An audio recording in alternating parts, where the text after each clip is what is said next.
ರಾಜ್ಯ ಸರ್ಕಾರದ ಆಡಳಿತ ವಿಫಲ ಆಗಿದೆ. ಹಿಂಸಾಚಾರಗಳು, ಮುಸ್ಲಿಮರ ಓಲೈಕೆ ರಾಜಕಾರಣ ನಡೀತಾ ಇದೆ. ಸರ್ಕಾರದಲ್ಲಿ ಬಣ ರಾಜಕೀಯ ನಡೀತಾ ಇದೆ ಅಂತ ವಿಪಕ್ಷ ನಾಯಕ ಆರ್ ಅಶೋಕ್ ತೀವ್ರವಾಗಿ ಟೀಕಿಸಿದ್ದಾರೆ. ರಾಜ್ಯದಲ್ಲಿ ಅಭಿವೃದ್ಧಿ ಆಗ್ತಾ ಇಲ್ಲ. ವಿರೋಧ ಪಕ್ಷದ ನಾಯಕನಾಗಿ ನನಗೆ ಮಾಹಿತಿ ಇದೆ. November deadline. ನವೆಂಬರ್ 15, 16ರೊಳಗೆ ವರ್ಗಾವಣೆಯಾಗುತ್ತೆ. ಆಗಿಲ್ಲ ಅಂದ್ರೆ ಕಾಂಗ್ರೆಸ್ನಲ್ಲಿ ಜ್ವಾಲಾಮುಖಿ ಸ್ಫೋಟ ಆಗುತ್ತೆ. ಬೆಂಕಿ ಆರಿಸೋದಕ್ಕೆ ಅಗ್ನಿಶಾಮಕ ವಾಹನ ಸಾಕಾಗಲ್ಲ ಅಂತ ವ್ಯಾಪಕವಾಗಿ ಟೀಕಿಸಿದ್ದಾರೆ.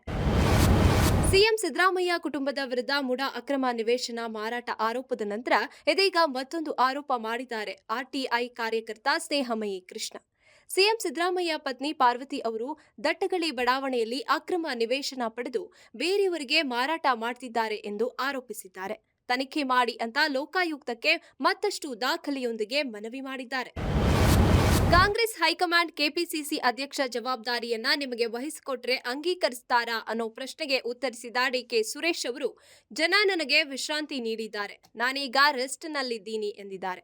ಕೆಪಿಸಿಸಿ ಅಧ್ಯಕ್ಷರ ಬದಲಾವಣೆ ಬಗ್ಗೆ ಯಾವುದೇ ಮಾತುಕತೆ ನಡೆದಿಲ್ಲ ಮತ್ತು ಅದು ಎಐಸಿಸಿ ವಿವೇಚನೆಗೆ ಬಿಟ್ಟ ವಿಚಾರ. ವರಿಷ್ಠರು ತೆಗೆದುಕೊಳ್ಳುವ ನಿರ್ಣಯಕ್ಕೆ ಎಲ್ಲರೂ ಬದ್ಧರಾಗಿರ್ತಾರೆ ಎಂದು ಮಾಜಿ ಸಂಸದ ಡಿಕೆ ಸುರೇಶ್ ತಿಳಿಸಿದ್ದಾರೆ. ಉಪಮುಖ್ಯಮಂತ್ರಿ ಡಿಕೆ ಶಿವಕುಮಾರ್ ಅವರಿಗೆ ಸ್ವಪಕ್ಷವಾದ ಕಾಂಗ್ರೆಸ್ನಲ್ಲಿ ಹಾಗೂ ವಿಪಕ್ಷಗಳಾದ ಬಿಜೆಪಿ, ಜೆಡಿಎಸ್ನಲ್ಲಿ ಸಮಾನ ಸಂಖ್ಯೆಯಲ್ಲಿ ವಿರೋಧಿಗಳಿದ್ದಾರೆ. ಅವರೆಲ್ಲರೂ ರಾಜಕೀಯವಾಗಿ ಡಿಕೆ ಶಿವಕುಮಾರ್ ಅವರನ್ನ ಹತ್ತಿಕ್ಕಲು ಅಥವಾ ಅವರನ್ನು ಮೂಲೆ ಗುಂಪು ಮಾಡಲು ಪ್ರಯತ್ನಿಸುತ್ತಲೇ ಇದ್ದಾರೆ. ಆದರೆ ಡಿಕೆಶಿ ಅಷ್ಟು ಸುಲಭದ ತುತ್ತಲ್ಲ ಎಂಬುದು ಅವರಿಗೆ ಮನದಟ್ಟಾಗಿದೆ. ಈ ಹಿನ್ನೆಲೆಯಲ್ಲಿ ಡಿಕೆಶಿ ಅವರನ್ನ ಹಣಿಯಲು ವೈಯಕ್ತಿಕ ಮಟ್ಟದಲ್ಲಿ ಪಕ್ಷ ಭೇದ ಮರೆತು ಒಟ್ಟಾಗಲು ಅವರ ವಿರೋಧಿಗಳ ಸಜ್ಜಾಗಿದ್ದಾರೆ ಎನ್ನಲಾಗಿದೆ.